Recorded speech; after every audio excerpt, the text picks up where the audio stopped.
Dentro de los fármacos antivirales que se utilizan para el tratamiento de herpes, vamos a encontrar esta primera categoría que de hecho son los más numerosos y en los que más me voy a entretener un poquito porque son los más utilizados, son los análogos de los nucleósidos, ¿sí? Ya habíamos mencionado en algunos de los fármacos antibacterianos lo que significa un nucleósido.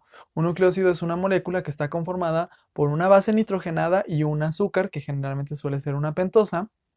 Y cuando nosotros añadimos un grupo fosfato a esta combinación, formaríamos lo que se conoce como un nucleótido. Entonces, aquí tenemos en este esquema los diferentes nucleótidos y en rosita cómo se es su nombre en nucleósido. Por ejemplo, cuando la base nitrogenada es la adenina, el nucleótido sería adenina monofosfato, que luego se puede fosforilar en ADP o ATP.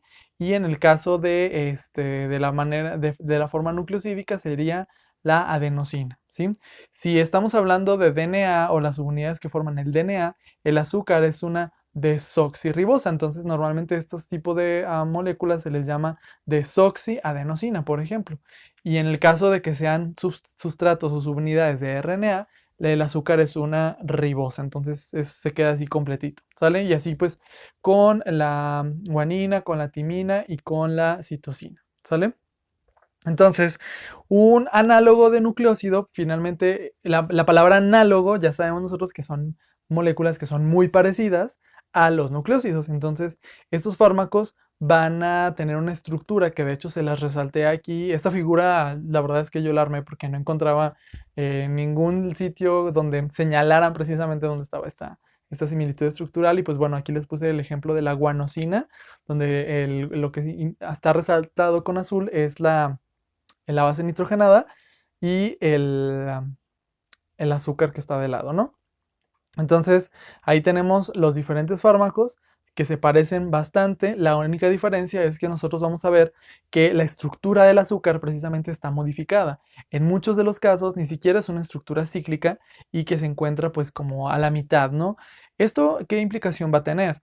Esto va a implicar que precisamente para que yo pueda continuar con la síntesis de la cadena y poder ir formando o poder seguir formando los llamados enlaces fosfoéster entre los diferentes nucleótidos que yo voy a ir agregando a la síntesis de la nueva cadena de DNA, necesito la presencia de grupos OH en el carbono 3'. Y entonces la mayoría de las moléculas, como se podrán dar cuenta, no poseen este grupo OH y por lo tanto pues va a ser imposible que podamos nosotros continuar con la síntesis de la cadena. Por lo tanto, aquí una de las características que marcan estos análogos nucleosídicos es que para que puedan realmente incorporarse o ser tomados por la DNA polimerasa, necesitan sufrir un proceso de activación.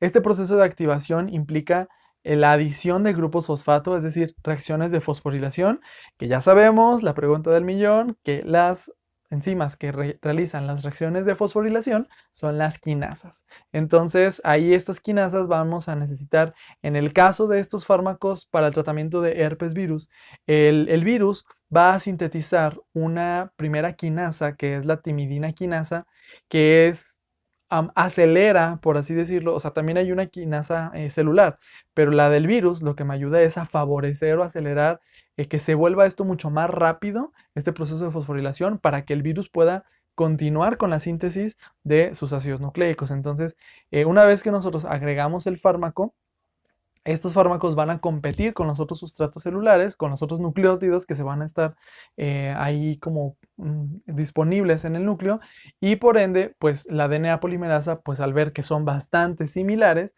va a decir, ¿sabes qué? Pues este va para acá, va al siguiente ladrillo, al siguiente eslabón y por lo tanto las va a incorporar, ¿sí? Sin embargo, lo que va a pasar es que cuando la polimerasa quiera volver a agregar otra cadena, otro nucleótido y formar entonces este enlace fosfoéster con el grupo H, ya no se va a poder. Y por lo tanto, la consecuencia sería la interrupción como tal de la síntesis de la nueva cadena de DNA. ¿Sale? Y bueno, dentro de los fármacos más utilizados que precisamente pertenecen a esta categoría, encontramos el aciclovir. ¿Sí? El aciclovir es un derivado acíclico, por eso se llama así aciclovir, porque está acíclico, la molécula no está completa. Es un derivado cíclico de la guanosina que se utiliza para el tratamiento de las infecciones por herpes simplex virus 1, 2 y varicela zoster, ¿sale? En este caso, como les mencionaba, también requiere la fosforilación por la timidina quinasa y eso de alguna manera nos ayuda a que, por ejemplo, si una célula la capta, la quinasa celular, sí, les digo, sí, sí existe y sí también hace el proceso de fosforilación, pero es mucho más lento. Entonces, las células que logren captar el aciclovir, pues no se van a ver tan afectadas. En cambio, las que sí tienen la infección activa, pues van a ser las primeras que van a sufrir el efecto como tal de la interrupción de la síntesis de la cadena, ¿sale? El resto de las fosforilaciones del aciclovir se llevan a cabo por quinasas celulares, entonces ahí ya es como más en cadenita o en una reacción de cascada, ¿sale? El aciclovir normalmente lo podemos encontrar en diferentes presentaciones. Este aciclovir intravenoso, sobre todo cuando estamos hablando de infecciones que son diseminadas, vía oral o tópica, que generalmente suele estar en formulaciones de cremas o de ungüentos.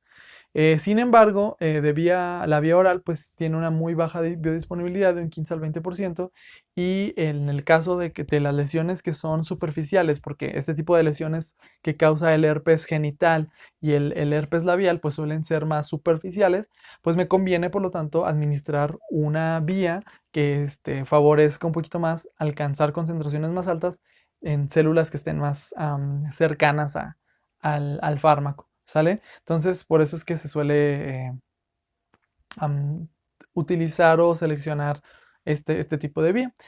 La distribución normalmente pues se distribuye muy bien en la mayoría de los tejidos, fluidos corporales, logra atravesar placenta. De hecho, también está indicado el aciclovir para el tratamiento del herpes neonatal, donde muchas veces los bebés am, pues al momento de pasar por el canal de parto, pues también entran en contacto directo con lesiones herpéticas de la vagina de la mamá y por lo tanto se pueden infectar. Entonces muchas veces ahí se utiliza el tratamiento para disminuir obviamente la probabilidad de infección como tal, ¿sí? En el caso de la eliminación es mediante filtración glomerular, secreción tubular. Por lo tanto, en algunos pacientes que presenten falla renal necesitamos hacer este ajuste de dosis, ¿sí? Entonces, como les mencionaba, va a ser la ciclovir es el tratamiento de elección para estos casos de herpes simplex, sobre todo cuando hay complicaciones como encefalitis, infecciones neonatales y varicela zoster, ¿sale?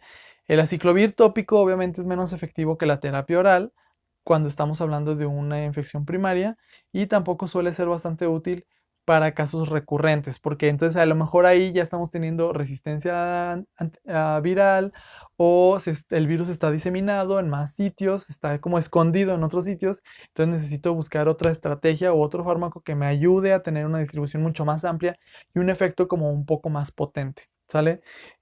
Muchas veces el tratamiento con aciclovir también se emplea como un tratamiento profiláctico en aquellos pacientes que poseen VIH y que además antes de recibir un trasplante de médula ósea o después de haber recibido un trasplante de corazón, pues se les administra aciclovir con el objetivo de que no vayan a adquirir una infección oportunista o una infección nosocomial precisamente por este tipo de virus. Entonces, por eso es que se dice que es un tratamiento profiláctico.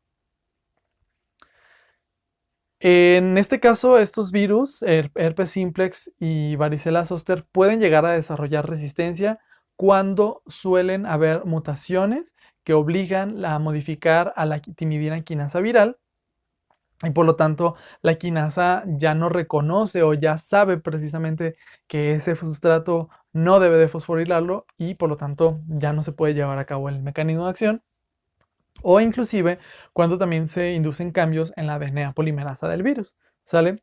Los casos de infecciones resistentes muchas veces se han detectado precisamente en pacientes que están inmunosuprimidos y desde el punto de vista de las reacciones adversas, aquí también es una ventaja, como les decía, necesitamos valorar el índice terapéutico desde el punto de vista que el aciclovir es muy seguro, es bastante bien tolerado y por lo tanto no suele haber efectos tan graves, si acaso náuseas, diarrea, dolor de cabeza, etcétera. Y en algunos casos, algunas infecciones están asociadas a toxicidad renal que puede ser reversible, nefropatías cristalinas o nefritis intersticial.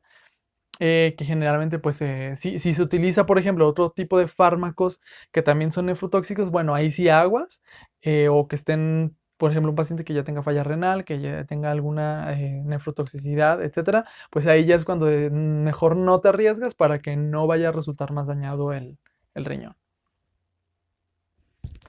El siguiente fármaco es valaciclovir. Bueno, prácticamente aquí lo único que podemos resaltar de valaciclovir es que es el mismo aciclovir, nada más que le estamos agregando, como habíamos mencionado que el aciclovir posee una muy baja biodisponibilidad bioral, lo que podemos hacer para solucionar este problema es añadirle un residuo de valina y entonces se convierte en de valina aciclovir, ¿sale? Entonces este valaciclovir es un profármaco, el cual una vez que ingresa a nuestro organismo, se rompe mediante enzimas esterasas o hidrolasas que precisamente derivan del efecto del primer paso tanto en el hígado como en el intestino, lo que nos va a ayudar a que una vez se haya absorbido y que ya haya logrado sobrepasar esa primera barrera, entonces encontremos nosotros una mayor concentración de moléculas de aciclovir sin tener este inconveniente que les mencionaba, ¿sí? Entonces, los efectos adversos que puede llegar a utilizar o que puede tener el valaciclovir también suelen ser muy pocos. Náuseas, diarrea, dolor de cabeza, vómito, rash, etcétera. Sin embargo, a dosis mucho más altas, también se ha llegado a reportar algunas afectaciones en sistema nervioso central, como confusión, convulsiones y algunas alucinaciones, ¿sí? Otro de los hermanitos de esta familia es el penciclovir. Penciclovir es también un análogo de la guanosina, pero el penciclovir se limita más que nada a su utilización a la vía tópica, ¿sí? Entonces, sobre todo porque se ha visto que puede llegar a ser un poquito más tóxico cuando se administra de forma sistémica. Entonces, el mecanismo de acción es prácticamente el mismo, necesita de la fosforilación por la timidina quinasa y en este caso el trifosfato de penciclovir, que sería la molécula y ahora sí como el nucleótido, por así decirlo, con los grupos fosfato, tiene una menor afinidad por la DNA polimerasa viral. Sin embargo, la vida media intracelular puede ser mucho más prolongada que el mismo aciclovir. Entonces, eso nos ayuda a que el efecto, por así decirlo, se mantenga mucho más prolongado en concentraciones mucho mayores para que entonces esté como más continuo esta situación, ¿sí? Se puede absorber de manera, pues más bien, se absorbe de manera muy insignificante, o sea, no vamos a encontrar concentraciones en el suero ni nada cuando es vía tópica y por lo tanto no hay muchos efectos adversos comunes, ¿sí? Al igual que aciclovir y valaciclovir, entonces en el caso del panciclovir, lo que vamos a tener nosotros, perdón, penciclovir, es que podamos encontrar el profármaco que sería el famciclovir, ¿sí? Entonces, famciclovir, se fijan ahí les puse la reacción, son las mismas moléculas. Entonces, aquí lo único que vamos a tener que hacer es desacetilar el famciclovir para poder generar entonces penciclovir y esto se logra mediante la oxidación y el metabolismo del primer paso, ¿sí? La biodisponibilidad es mucho mayor, del 70% que el puro penciclovir nada más oral. La excreción es prácticamente urinaria sin modificaciones sustanciales y vamos a encontrar en algunos casos dolor de cabeza, náuseas y puede ser utilizado para los mismos fines, ¿sí? Entonces, se ha encontrado que hay algunos virus mutantes de herpes simplex que no poseen timidina quinasa, por lo tanto, pues si no funciona el aciclovir, tampoco es probable que funcione famciclovir, ¿sale? Y el tercer caso de estos miembros de los análogos de los nucleósidos es ganciclovir. Ganciclovir, a diferencia del aciclovir y el penciclovir, que se utilizan o están indicados precisamente para el tratamiento de herpes simplex, que son estas lesiones en los labios o en los genitales, ganciclovir está indicado para el tratamiento de otros de los virus que pertenecen a esta familia, que es el citomegalovirus, ¿sí? Citomegalovirus no es muy importante desde el punto de vista si la persona se encuentra con un estado inmunocompetente. Muchos de nosotros podemos estar o ser portadores de citomegalovirus y no nos pasa nada porque mi respuesta inmunológica es capaz de contener la infección. Aquí el detalle con citomegalovirus es que en el caso de personas inmunosuprimidas que han recibido trasplante, que han recibido tratamiento inmunosupresor, entonces ahí sí puede llegar a ser un pequeño problema. Entonces, ganciclovir se utiliza para este tipo de casos de personas que están infectadas por citomegalovirus y de hecho ganciclovir es mucho más potente que el propio aciclovir. También requiere el mismo mecanismo de activación. Sin embargo, aquí, como estamos hablando de un virus diferente, que finalmente es la misma familia, pero pues, son especies distintas, vamos a encontrarnos que la enzima que me ayuda a la fosforilación no es la timidina quinasa que generaba el herpes simplex, sino que aquí encontramos una proteína quinasa que se llama proteína quinasa fosfotransferasa UL97, ¿sale? O sea, es el mismo mecanismo, nada más es otra molécula distinta.